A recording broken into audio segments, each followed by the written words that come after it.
Thank you, Paula. It's nice to have you back with us. Being asked to come back. And good morning, everyone. It's a beautiful quasi-fall day.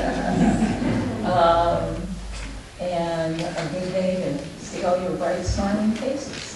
I'm Nancy Evans, and I will be your platform assistant today. And let's see. Today, the chaplain is Charlene Ball, and she will be available from 11:30 to 11:50 to pray with you.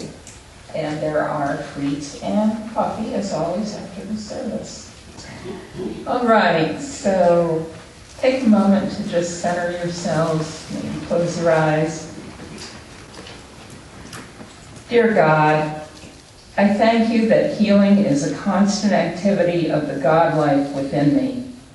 As the renewal of the cells, organs, and tissues takes place, I feel healed and invigorated. Dear God, I thank you that healing is also taking place in my thinking.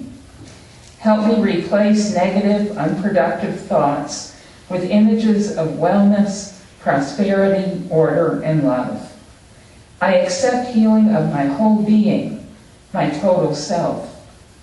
I praise you, dear God, for the life that invigorates me. I acknowledge the presence of God's perfection in every aspect of my daily living. I am alive in God. I am united with the flow of healing life throughout every aspect of my being. Thank you, God. Amen. Please join me with the Unity Worldwide Ministries Foundation Statement. There is one presence and one power in the universe and in my life, God the good, omnipotent.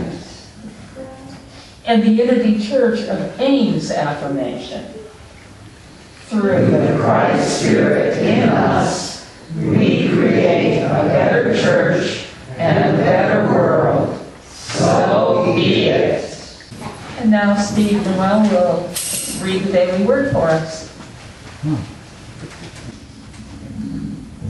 So we're reading from and the daily word is whole. W-H-O-L-E. I accept wholeness as the divine blueprint of my being. Wholeness is the divine design of my being. While I align my thinking with this truth, I invigorate wholeness in every atom and cell. Myrtle Fillmore wrote, God is the one perfect life flowing through us. God is the only reality of us.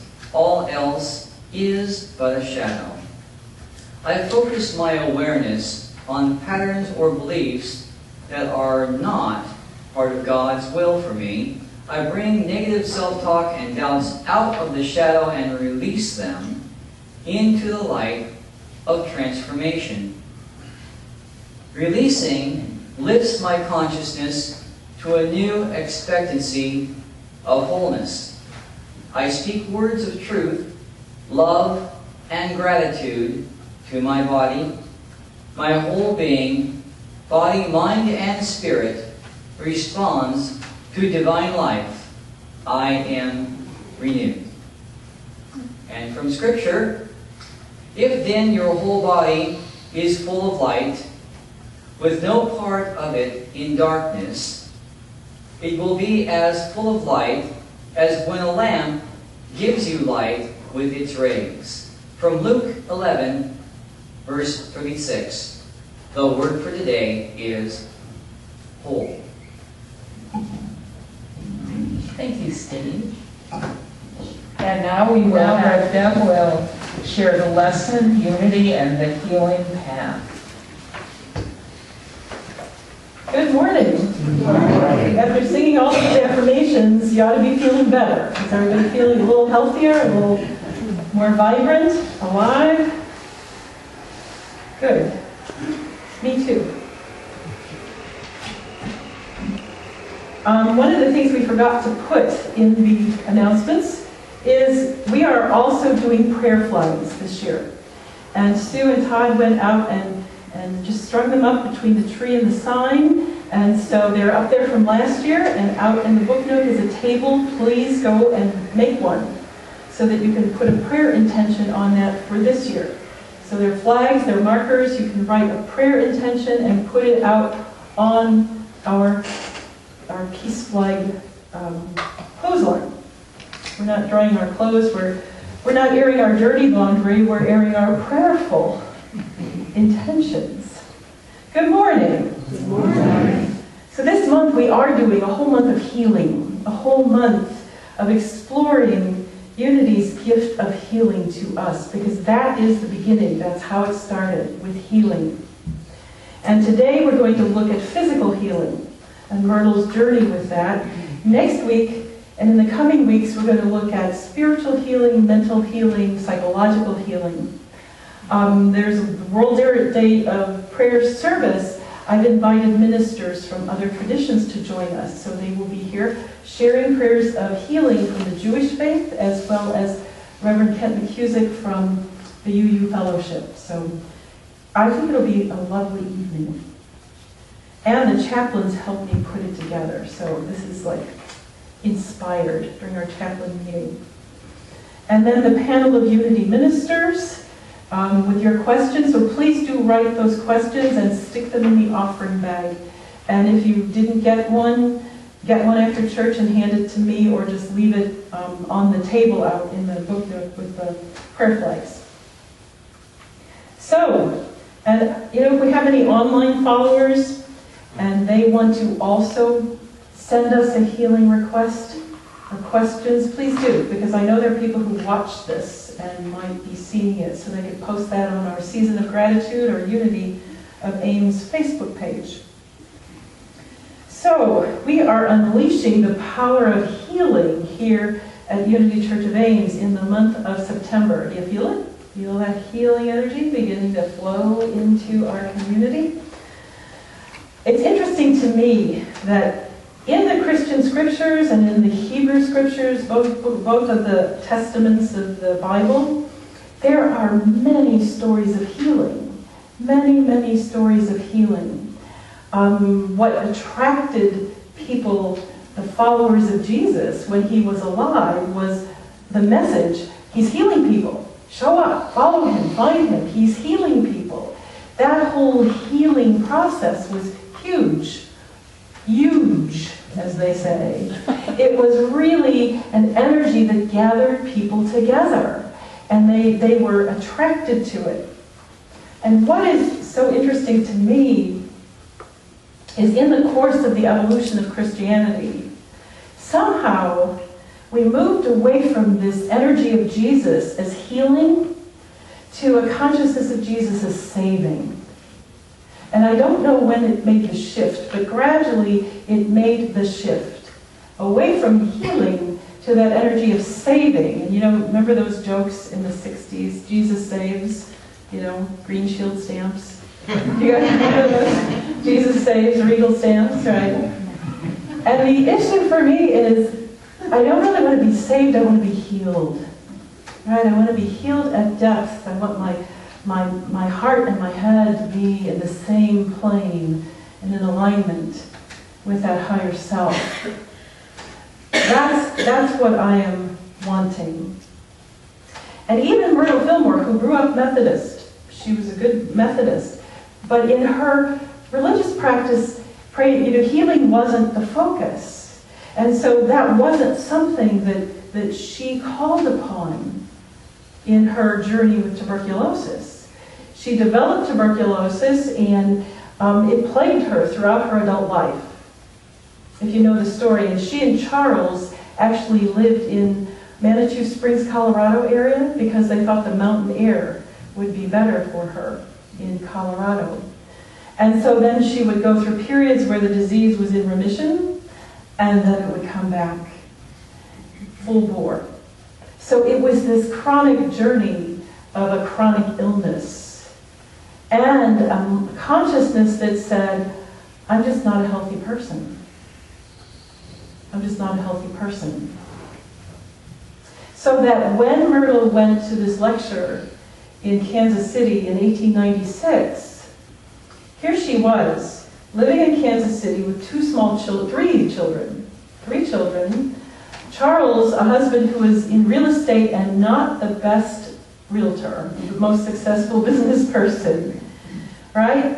So 3 small children, income was tight, money was tight. If there was ever anybody who needed a spiritual transformation or that opening of spirit or that breakthrough, it was Myrtle. She was at that point. Her symptoms would subside and then come back, and so she really needed something different. And when she went to hear that metaphysical lecture in 1896 by E.B. Weeks, this is the story, she was pretty much at the end of her rope. Because medical science at that time had done about everything it could for Myrtle. The doctors had done all that they could, and she was basically at the end of her rope, you know, where you tie a knot and hold on for as long as you can. That's where Myrtle really was. And medicine wasn't terribly sophisticated. Think Downton Abbey, right? It was around that time. And so there weren't a lot of treatments available. So she was very much ripe for a transformational, heart-opening, healing experience. And physical healing was really what it is that she needed. Now we know the story. She attended this lecture, and she heard this gentleman say, I'm a child of God, and therefore sickness is not my inheritance. I'm a child of God, and therefore sickness is not my inheritance. This is the message. And you know, have you been somewhere where you heard it and it finally, something landed, right? And it stuck with you. It really landed, and that's what happened for Myrtle. That change began to change how she was thinking about herself and her illness, how she was thinking about this process of healing. And she began to use it as a mantra. Now, what's a mantra? Well, a mantra is used in Hinduism and in transcendental meditation, and it's a unique phrase that you say over and over again. And the purpose of it is whenever your mind is wandering somewhere else where you don't want it to go, the mantra brings you back to where you really want to keep your attention focused. That became Myrtle's mantra. I'm a child of God, therefore sickness is not my inheritance. It took 2 years. And you know, the thing is, when she started this, she had no idea what would happen. No idea how it would turn out. It was a pure faith journey. I'm a child of God, sickness is not my inheritance. And gradually, over 2 years, she really was cured of tuberculosis. The symptoms went away, and she was truly healed. Now, at the time, there were also other people experiencing and practicing with these mind phenomena. Mary Baker Eddy, Christian Science, Ernest Holmes, Emma Curtis Hopkins, who was Charles and Myrtle's teacher. They were all experimenting with this power of the mind.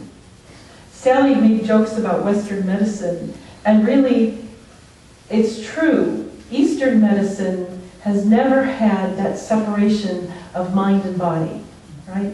It's all one energy field. In our Western philosophy, Western thinking, there has been this split. The body was seen as less than. The body was seen as separate. The body was seen as what led us into sinfulness and wrongdoing. And so spiritually and psychologically and philosophically then, we were to seek the life of the mind. and then ignore the body. It just comes along for the ride until it gets sick. But Eastern thinking sees it as all one. And what Myrtle was really experimenting with was, well, what will happen if I see it all as one? And what happened is she got better. Because as we have learned over time, our minds have incredible power, incredible energy, and incredible messages for our bodies, right? And our bodies also carry messages for us, right? We have in us all kinds of energy that we want to bring up to be healed. All kinds of experiences that we've had that are part of our conscious and unconscious life. So there is this whole connection between our body and our mind. One of the things Myrtle realized, and this is a big one, this was a really big awareness. Now, have you ever gotten sick and you just are in a funk and you just want it to go away? Just go away. And you're just really tired of it and it's be gone, right? And then you start sort of getting these really negative, hateful feelings about this cough, this pain, this ache, this whatever it is. What Myrtle realized is she had been condemning her body for all of her life. She had been saying, oh, it's awful. I hate my body. It's unhealthy.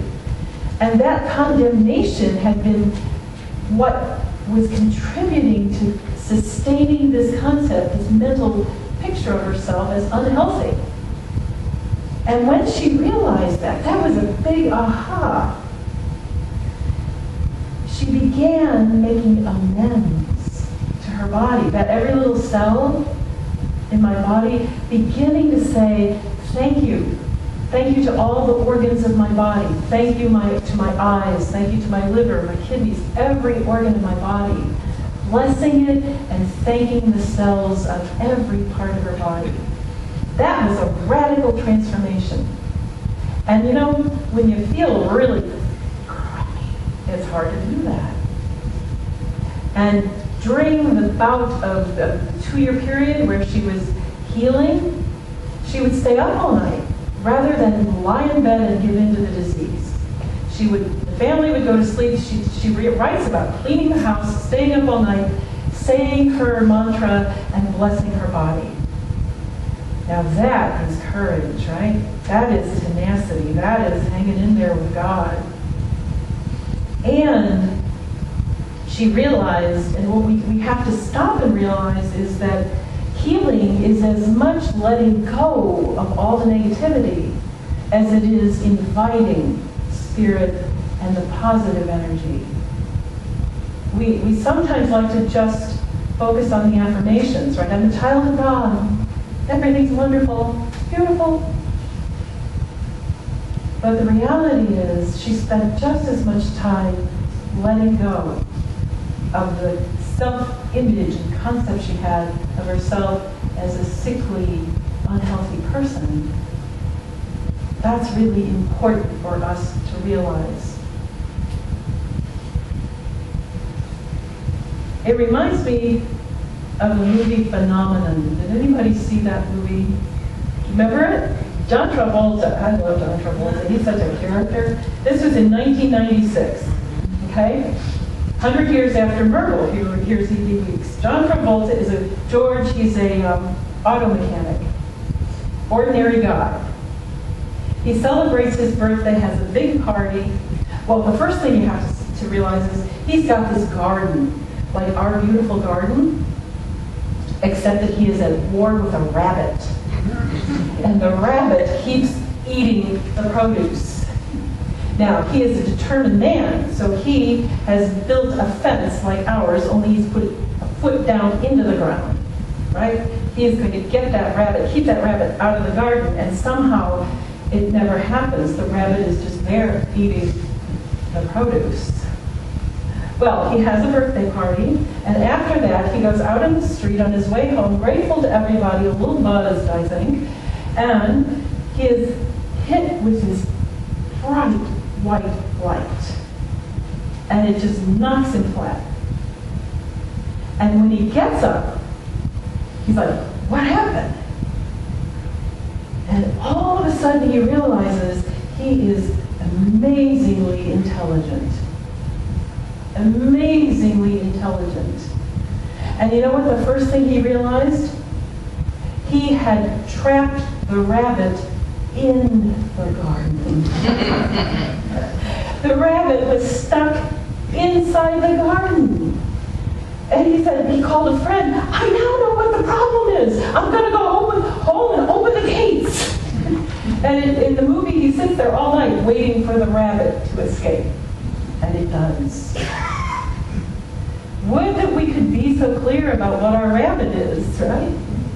We've all got that rabbit that eats away at the garden of our consciousness. We've all got that rabbit that's trapped inside of us, in our subconscious mind, wherever it is, or in our body memories of traumatic events. We have a rabbit. So how do we make an opening? How do we become aware of what our rabbit is? Jesus did heal people, and oftentimes what he did was touch them, or they touched him, and it made an opening for that rabbit to leave. There's a story about blind Bartimaeus in Luke, and it's actually in all three of the Synoptic Gospels. And I think it can tell us some things that we can do. So Jesus is with his disciples, and they came to Jericho. And he and his disciples and a large crowd were leaving Jericho. And Bartimaeus, son of Timaeus, a blind beggar, was sitting by the roadside.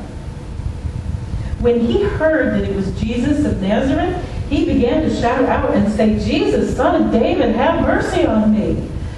And many sternly ordered him to be quiet, but he kept saying, Son of David, have mercy on me, have mercy on me. Jesus stood still and said, call him over here. So they called the blind man, saying to him, take heart, get up, he's calling you. And so throwing off his cloak, he sprang up and came to Jesus. And then Jesus said to him, what do you want me to do for you? The blind man said to him, my teacher, let me see again. Jesus said to him, go, your faith has made you well. And immediately he regained his sight, and he began to follow Jesus. So what's the story here? What's the story? When we are aware of the presence of the Christ, it's a rich story for us because we have to recognize it. We have to recognize that presence, that little spark of love, that little spark of softness that shows up, that little spark of consciousness that says there's something better than this. And when that presence responds to our call, we got to get up off our duff, right? We got to get up out of the dirt, throw off the cloak, throw off what's hiding. What are you hiding behind? What are we hiding behind? We have to let go of that, right? Myrtle had to let go of her self-concept as being sickly. What are we hiding behind? What's cloaking our Christ's nature? What is cloaking our goodness? What's the rabbit? Right? What is it? And then we have to ask. Bartimaeus didn't say, Lord, okay, let me see every other Wednesday. I want to have clear vision on Thursday afternoons. I want to be able to see, okay, dimly. If I could just see outlines of people. That's not what Bartimaeus said. He said, I want to see.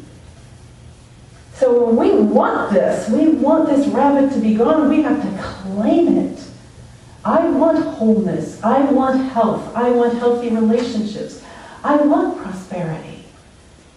Please, Lord, remove everything find the gates and let everything that is keeping this rabbit here out. Let's ask. We're so grateful. We have to create a space for our rabbit to get out, for healing to happen. We have to do something differently. And it's a faith journey. We can pray for illumination too. I don't get it. What's not working? And then sit to listen for that divine download. What does it look like in real time? Well, I'll tell you this. I shared with you from here, I have struggles with weight issues, right? I have wardrobes in all sizes, okay? And I had 2 different garments. So they were my torture garments, right? One was for spring, one was for summer. You can relate, right? And I put them on, and they'd be a measure of how bad it was. Or how good I had been. But either way, it didn't work very well. Because when you punish yourself, it's not exactly motivating. And it isn't seeing yourself as God sees you. So, thank you to the garage sale. Those 2 garments are now in someone else's closet. And my prayer is that they are a source of healing, because they didn't help me at all. And this ability to love yourself no matter what you weigh, how you look, what you're like, how much money you have, is healing. So now I am shopping in my own closet for things that fit again. And it is a healing journey. So whatever your rabbit is, know that there is a way for it to get out and for all of your good to come flowing to you. So let's take that into meditation. And it comes through prayer and meditation and asking. So we're going to sing, I'm quiet, I'm calm, I'm at ease.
And in this time of quiet,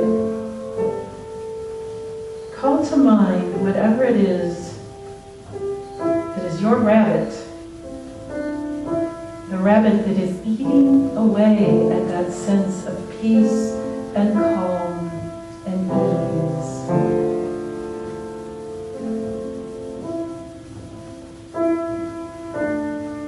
Whatever that rabbit is, a rabbit of self-doubt, a rabbit of self-condemnation, a rabbit of chronic illness, a rabbit, whatever it is time to make peace with that. To allow that rabbit to just be there so that you can open your heart to love it and let it go.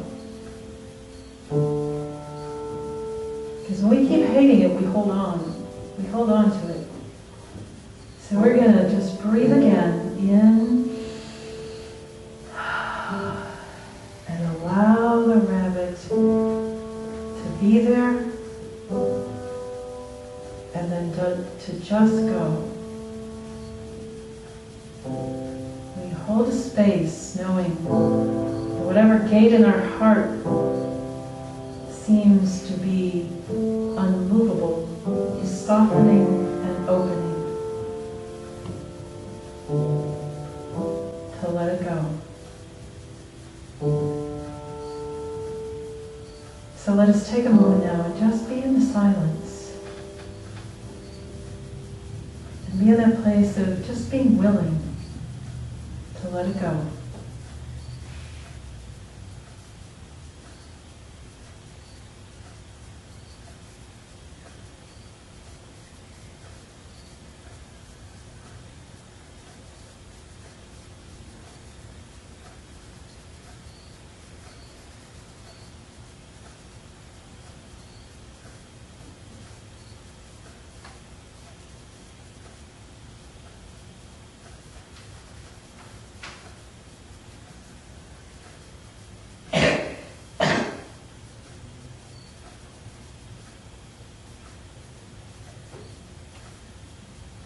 We come back to this time and this place,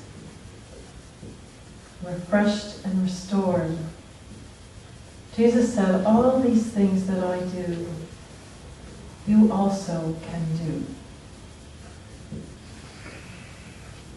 It is possible to let go of that rabbit and to experience healing, however that looks for you. So let us sing one more time. I'm quiet, I'm calm, I'm at ease. I'm quiet, I'm calm, I'm at ease. I'm quiet, I'm calm, I'm at ease. Right here and right now, I'm at peace with my world. I'm quiet, I'm calm, I'm at ease. And so it is, and so we let it be. Amen and amen. Let's make our closing circle. What's your peace song?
And the presence of God watches over us. Wherever we are, God